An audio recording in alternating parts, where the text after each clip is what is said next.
Hey, what's up, and welcome to QnA, the show where I take your questions and answer them here in video format. A ton of questions to get into this week, so I'm just going to jump right into it. And I'm going to start with a question from Victor, who says, "Hey Q, big fan from Ottawa, Canada. Can you tell me how many rookies you expect, or which rookies you expect to see on the field early this season?" Obviously, JOK and Greg Newsome are going to have good chances. JOK is, I'm pretty sure he's going to start. Greg Newsome is going to have an opportunity to compete with Greedy Williams, and that is a opportunity I do expect Greg Newsome to win out in, right? Because Greedy has other things that he's dealing with at this point. Other rookies I could say could have a chance at playing time.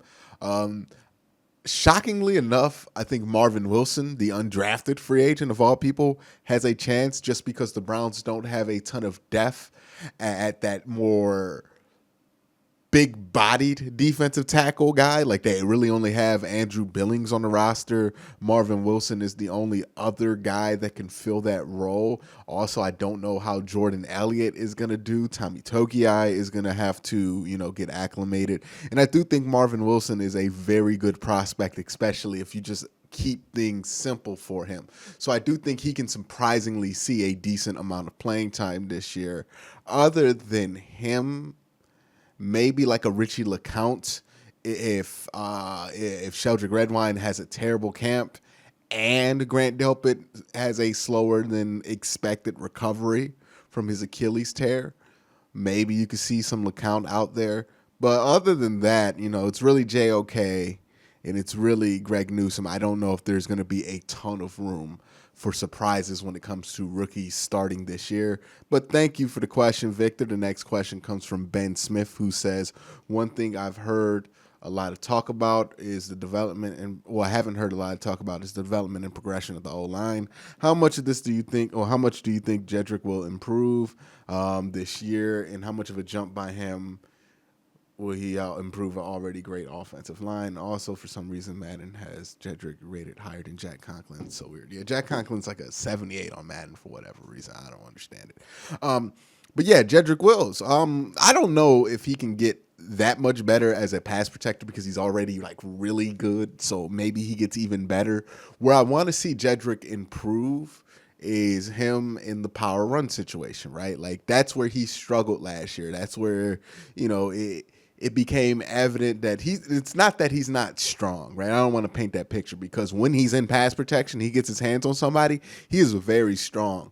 But he struggles when he has to pull and lead and get out in front on a bigger target sometimes. Like that seemed to be an issue for him in the run game. So you would like to see some improvement there. And if you do see some improvement there, it'll just balance out the run game a little bit more. I don't know how much better it makes the offensive line, quite frankly, just because all the other pieces, they're pretty well developed at this point, right? Jack Conklin is who he's going to be, and that was a first team or second team All-Pro right tackle. Wyatt Teller is who he's going to be, and you hope that he continues to play at that level. You can't really see Wyatt Teller playing much better than he did last year. And then J.C. Treader and Joe Bitonio are veterans. They are who they are. So if Jedrick plays better, yeah, it's going to make the offensive line a little bit better, marginally better than it was last year. But again, they were so good last year in both pass protection and run blocking. Even if Jedrick improves, I don't know how much better it's going to make the offensive line because they were just so good last year. Like, we could talk about them being better running off the side of Jedrick Wills, but they were so dominant on the other side running the ball and still able to run the ball behind Joe Bitonio. So it's not like they were missing a ton of balance. It would just be something that would be nice to have if you wanted to run more outside zone, I guess. But yeah, they would be better if Jedrick improves. But I just don't know how much better they can be than they were last year. Thanks for the question, though, Ben. The next question comes from Braylon Johnson, who says, "Hey, Q, Ronnie Harrison is looked at as an up-and-coming star last year for the Browns.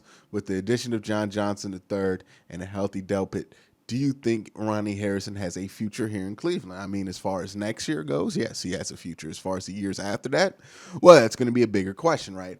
Right now, as far as the future goes, you have John Johnson, who, once you get Grant Delpit up and running, Grant will be your free safety, and John Johnson will be your strong safety.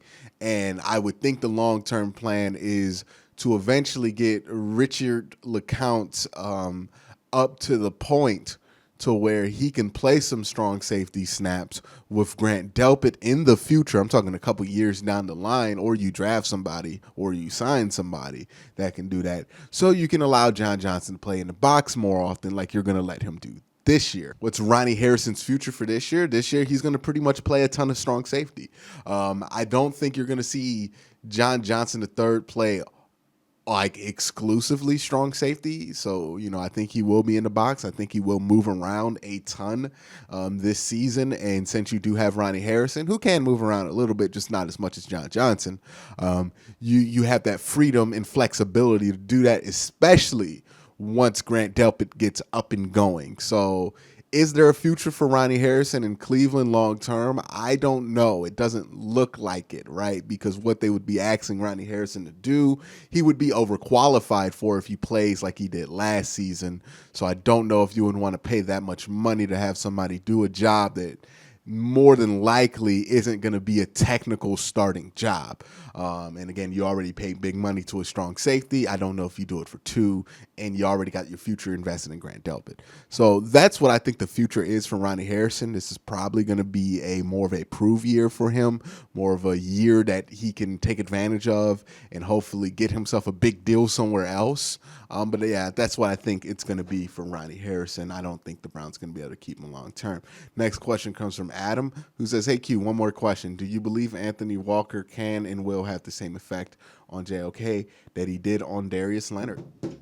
Well, if JOK has a great year, I'm pretty sure somebody will find a way to make this on Anthony Walker. He just seems like the kind of guy that people want to give credit to things like this. And he does, if he does happen to be in this situation where, maybe he did have a lot to do with Darius Leonard's development. And then JOK comes along, and who knows how much he had to do with JOK's development. He's probably going to get credit just because of that coincidence. It's a nice parallel. It's a nice story. So if JOK looks good, it's probably going to be the same thing. But I would go back to this, like whether Anthony Walker does or does not have an impact. I think JOK is a type of guy that can have an impact on any team. I don't think he needs somebody to help him, but it's a benefit for JOK, right? To have somebody who worked with somebody whose game is very analogous to JOK's game and Anthony Walker, right? I mean, not Anthony Walker, and Darius Leonard, right? Both smaller linebackers, more athletic linebackers, guys who can fly around and really get around in pass coverage. Those guys are very similar. So, Anthony Walker can bring some valuable knowledge to JOK. And if JOK is willing to be a sponge, which all sources indicated he is, then that's going to be a huge benefit to him. Also, to add on what he already has naturally as a football player and what he had coming in. So, it can't be anything but a good thing. This question comes from Mike Dibble, who says, "Do you think JOK could beat Micah Parsons in a race for Defensive Rookie of the Year?" That's bold of you to assume that Micah Parsons is going to be the guy that's going to be in competition for Defensive Rookie of the Year. Look, there is sometimes you will get a linebacker who can win that award. It's not often you have two, and I just don't think Micah Parsons is the type of linebacker that's going to have that kind of an impact with the Dallas Cowboys. I think he's going to be more of a situational, pass rushing linebacker, not necessarily like the guy who's going to fly around the field. And, you guys know I don't really think the highest of Micah Parsons. Not that I think he's not a great player. I just don't think he's where his hype and his draft position designated he is. Now, I can be proven wrong on that.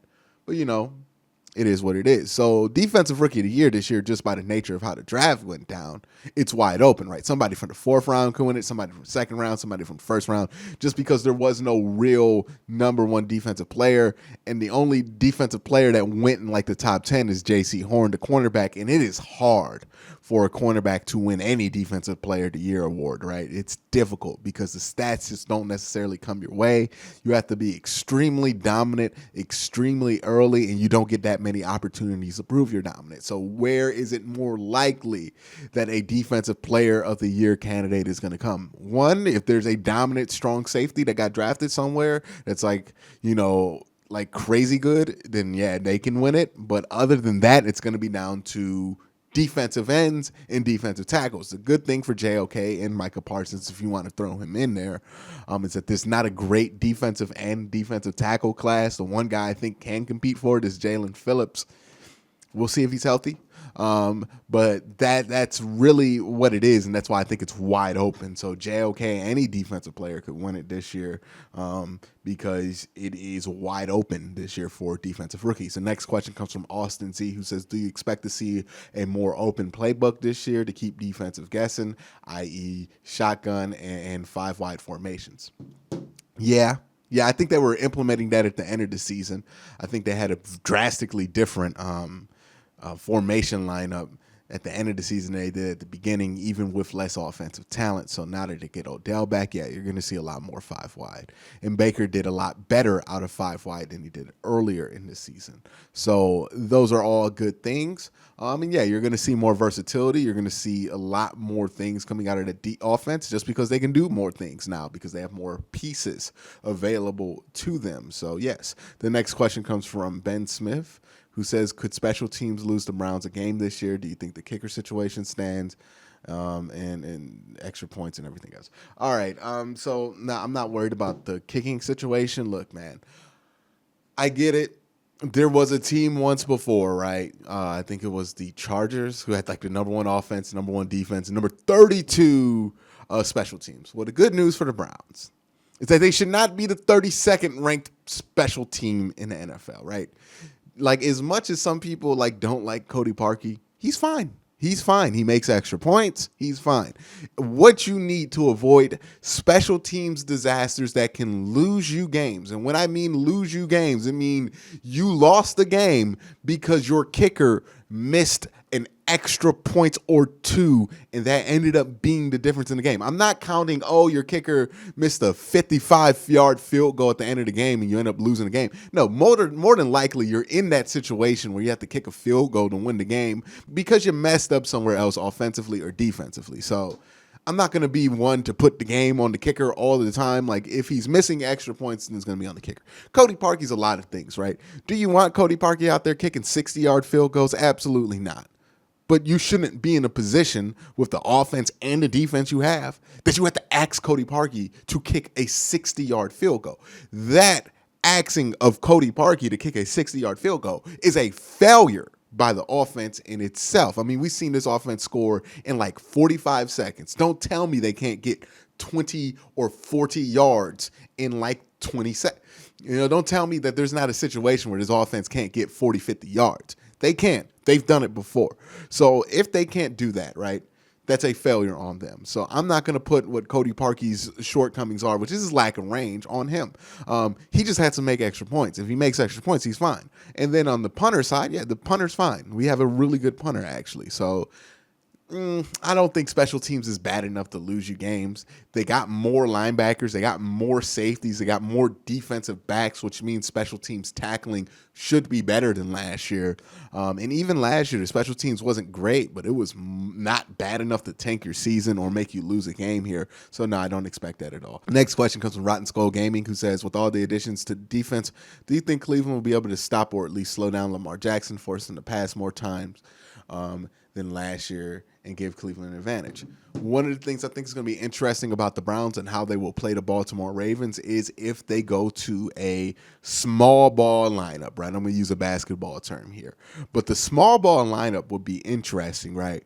Because you would then put on the field against Lamar Jackson and that offense 6 guys who can run and tackle, right? Instead of just having guys on there like a Sione Takitaki who can't really run that well. What I mean by this more specifically is that the Browns can have a package where they could put JOK out there as a linebacker, the true linebacker, and then put John Johnson III as a sub linebacker and like a nickel, right? And then you can have, Grant Delpit, Ronnie Harrison, Troy Hill, Denzel Ward, obviously, Greg Newsome, and you can maybe even slip Greedy Williams in there here or there. That way you can have very athletic guys and still be able to defend the run, because if you watch my breakdown with John Johnson can play linebacker well. I expect JOK to be able to stop the run. I don't think that's going to be a weakness for him like a lot of people anticipate. So if that package works, and if you're able to keep that package on the field more than just a special package, right? You can keep it on the field for maybe a couple of drives in a row. Then I think you have something that can really do some damage against the Ravens and really be able to close down the edges that they depend on to get those QB runs. So, yeah, I do think this is something that you're going to see take effect against Lamar Jackson. I do think Lamar Jackson and that Baltimore Ravens offense is a number one or one of the key priorities when it comes to this defense and how it's built, when it comes to how they're going to stop teams and how they would be able to stop teams. The next question comes from Jonathan. Says, love the show. Saw a bold prediction that said Anthony Schwartz would beat Rashard Higgins at the wide receiver spot. I don't agree, but what are your thoughts on this prediction? Yeah, man, some people, man, they run away with this wide receiver hype and they just they get excited. They see one trait and people get excited about a wide receiver, and I get it. It's that point of the year, right? To those people, though, I would say this. Please allow Anthony Schwartz to develop. I know we're thinking of dream scenarios. He could just run really fast and get by guys. The wide receiver position is much more about skill than it is about somebody's ability to run fast, right? 4.25 is cool, but you have to be able to get off the line of scrimmage. You have to be able to, withstand a press. You have to have a good release. You have to be able to run the ball. You have to be able to catch. And you have to have good ball skills. So let him develop. This is a long-term project for the Cleveland Browns. So let him develop. He'll probably do some simple stuff in year one, but don't expect huge things from him, like being the slot receiver. I just don't think that's going to be a reasonable expectation. But he could surprise me in camp. I'm going to keep expectations low for Anthony Schwartz at the beginning. The next question comes from Draconis, who says, if Myles gets 16 sacks, he'll be the regular season leader in sacks per game or average. Do you think he gets it? 16 is a very reasonable number for Myles Garrett to get, and now that he has help, if that help stays healthy, I think he will definitely get 16. I think 16 will be a modest estimate for Myles Garrett with help. But that's it for this week's questions. Again, guys, thank you guys for asking. Have a great day. Have a good night.